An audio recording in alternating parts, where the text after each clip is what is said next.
I'm interested in Taiwan because of China. Mm-hmm. So China's the problem, and I've become very convinced that if China, the reason Taiwan is important is that it's very important for China to subordinate Taiwan in order to establish a hegemonic position over Asia, which is going to be the world's largest market area, right? And from that position, it would have a dominant position over the global economy, including our own.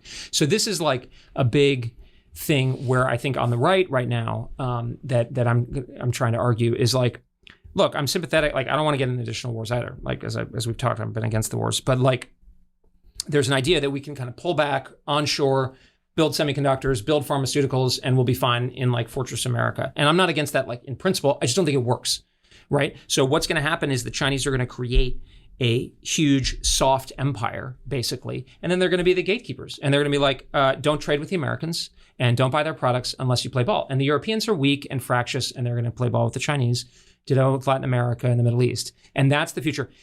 That I think people can get to that. The problem is it's like Taiwan, it's this like little island off the coast. Okay, well, how do we avoid that? We can't do it by ourselves because Americans shouldn't and don't want to do this all by themselves. So you need a coalition. The only way you're going to get a coalition to work is if countries think that they're going to be protected, though, right? Because they're all thinking to themselves, I don't want to live under Chinese domination, but if I'm going to get smoked and be excluded from all the goodies that Beijing has to offer, I'm going to cut a deal. And that's a very real phenomenon. It's very obvious in Southeast Asia, but it also exists in Korea, Japan, even Australia. And the first wave there is Japan, South Korea, Australia, Southeast Asia. Is that the and so basically, if you really narrow it down, look, when you get to brass tacks, we don't want to fight a land war in Asia, right? I mean, it's the old, if you want to fight a land war in Asia, get your head examined. We want to be holding the line in the water. It's kind of simplistic, but it basically is right. I mean, we are a free system. We value individual human lives. As the Ukraine war makes clear, war has not fundamentally changed. At the end of the day, a lot of these are going to turn into bloodbaths. And that's true on land in particular. Naval and aerospace warfare tends to be high capital intensive. It benefits technology. I mean, you go back to the British Empire and stuff. I mean, not to get it wax eloquent, but we're better off if we're holding a line in the ocean. And that's the thing, it's our allies, with the exception of South Korea, Japan, Philippines, Australia. And if we can hold that line with Taiwan, then the Chinese aren't going to be able to project power out. Right. And so then they're going to have difficulty because countries want to be free, basically, and we can work with that. And I mean free as an independent sovereign, not necessarily democratic. Then we'll be in a good position. And so to me, it's a very compelling strategic case. The problem is China's super, super strong and focused, and we're distracted, and we're giving ourselves high fives that we're all over the world and not taking the Chinese seriously. And the key thing is to make a defense of Taiwan sort of rational and tolerable for us. And I don't want to sound heartless, but it's one thing to lose 10,000 Americans, another thing to lose 100,000 Americans or 1 million Americans. And we want to keep it more on the first order of magnitude. Mm-hmm. And if we can do that, then the American people, I think, are more likely to support it, and the Chinese aren't likely to do it. Mm-hmm. So I'll just start presenting various cuts on this. Okay. However much we care about Taiwan not becoming a part of China cares 10,000 times more about it, and it's 10,000 times closer to them, or whatever, order of magnitude. How on earth do you fight on those terms? So a couple things. I mean, one is this is what makes keeping the cost down so important, is because there is an asymmetry of resolve in the scholarship that would say, right, they care a lot more about Taiwan than we do, clearly. But here's the thing: Mao Zedong cared a lot more than about Taiwan than we did. I mean, we didn't even like Chiang Kai-shek, who was running the island at the time. But you know what? Mao Zedong couldn't do it.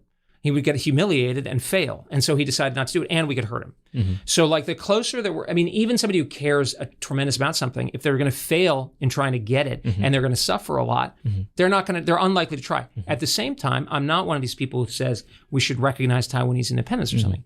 We should kind of say, we're not going to push the Chinese, the old thing that Deng Xiaoping used to say, which is what, we insist on solving the Taiwan issue, but we can wait centuries, or some, one of these kind of, references to the Song Dynasty or something. That's kind of what we want. And polite fiction's all around, and we don't poke them. It's like this Pelosi visit. It's like, don't poke them when we're weak and we're trying to basically.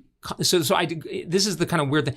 I agree with the doves that we shouldn't over provoke, and that we don't actually need to change China. At the end of the day, what we do want is détente. Mm-hmm. But I'm a hawk, in the sense that I think we need to build up our power and hold the line really clearly.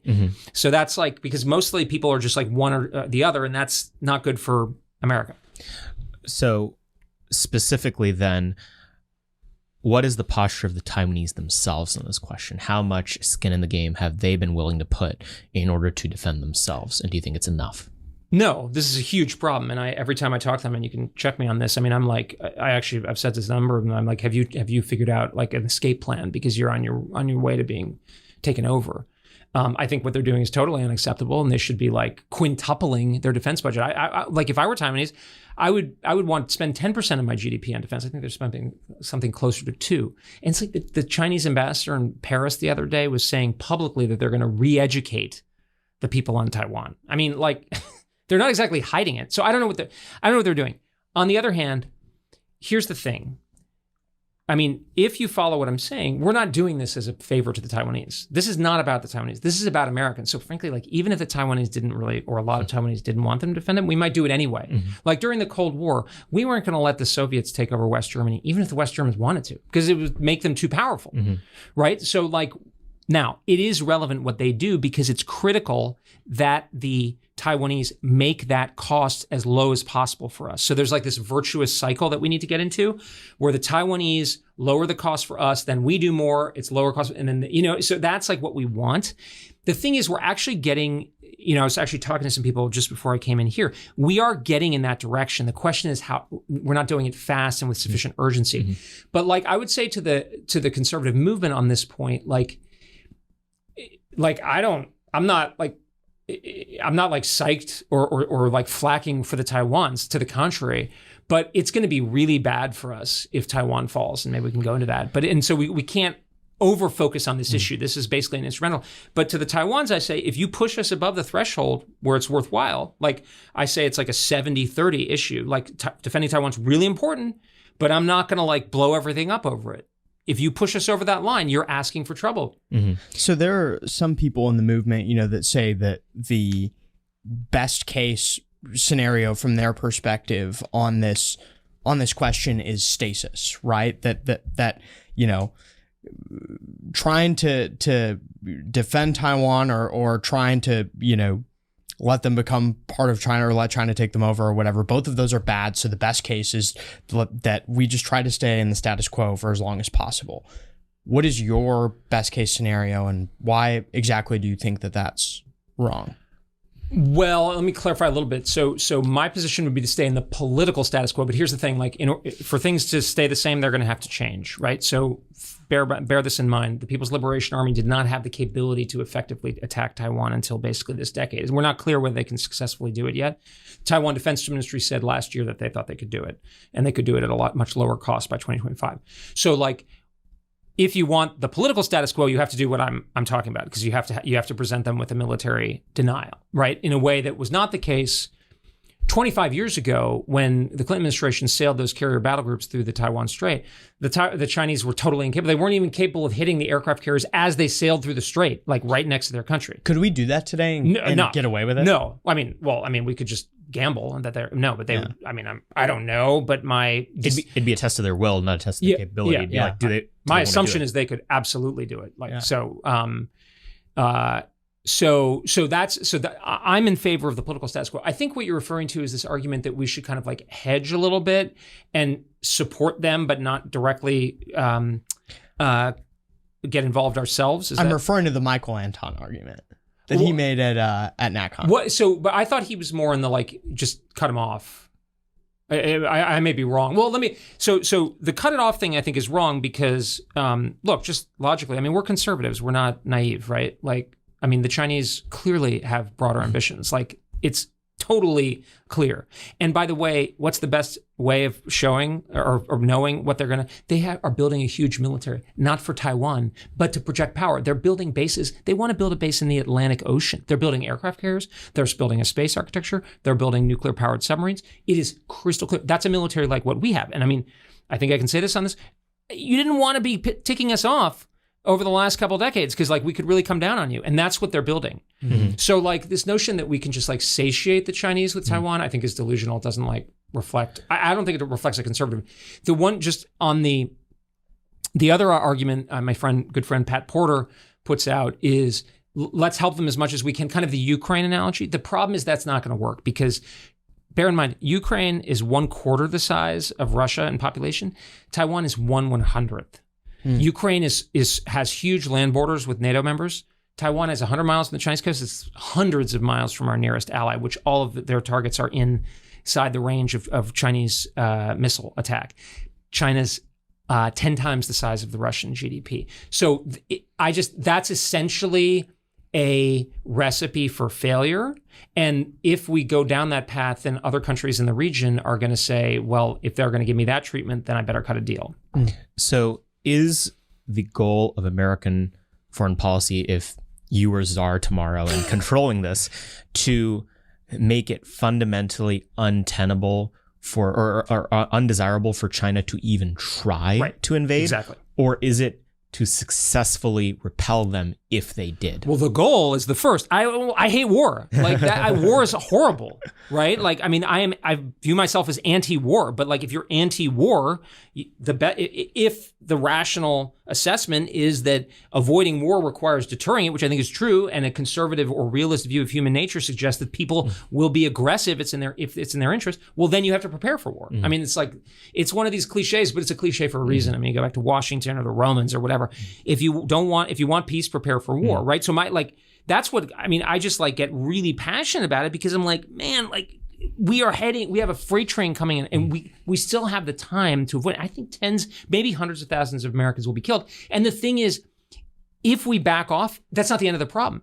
It's going to keep coming. It's going to get worse. And so that's but the way to avoid the war is to be super laser focused on getting ready for it. And this is Top Gun, it's a little bit of a pop example, but the original Top Gun movie, I mean, you go back and it's movie, 1980s, we got the Soviet Union to collapse without a war. 2 thumbs up. That's what we want. And that's actually not our goal. Our goal is a stable balance of power where our interests have to be respected, just to be clear. But that was pretty successful in the 80s. What's the biggest military movie of the 80s about? It's about guys at a training school getting super ready. At the very tip, it's like Tom Brady level, we can't take winning the Super Bowl again for granted. We are going to be super, super, super ready. And if the Chinese see that, because there are big downsides to failure for the Chinese, if they see that they're going to fail, like Mao, I think, they're unlikely to try. So then, concretely, do you think that if it came to an invasion, even if we tried to build them up to deter it, do you think we could successfully defend Taiwan? I think right now, yes. If we really don't mess around and go in hard and without any questions and are we're going to do this, which I think would be the right call at this point. I think we're pressing our luck, though. I mean, I think we were talking a little bit. I mean, I had an article in Foreign Affairs last week just saying the Biden administration is saying a lot of the right things about Taiwan and stuff, but they're not doing what's necessary. And I think the frustrating thing is what's necessary is not like a moon landing. It's not like we have to spend $1 zillion over 10 years. There are a lot of things we could do with munitions platforms where we have them, base investments, things that are in the tens of billions of dollars that could be done. And it's yeah, that's a lot of money, but how much is that compared to A, our defense budget, or B, the costs of losing it? And the other thing about this is I feel there's this sort of industrial aspect too, which is well, obviously we shouldn't be buying our defense industrial stuff from the Chinese. So can't we our defense industrial base is not doing enough of what we need. Let's reinvigorate it. Now, that doesn't just have to be captured by the defense primes. That could be structured in a way that it's more equitable and helps small business and the working class and the middle class and so forth. I'm all for that. But let's just do it, because then we'll be in a position again to avoid the war. So concretely, how does it work in the event of a hot war? You're mentioning how the biggest asset that China has is that all of these relevant allies in the region and everything are all within missile firing distance of the Chinese mainland. Can't they just, forgive me for being reductive, just yeet missiles at Taiwan, and we're trying to, in the meantime, supply them over thousands of miles of water?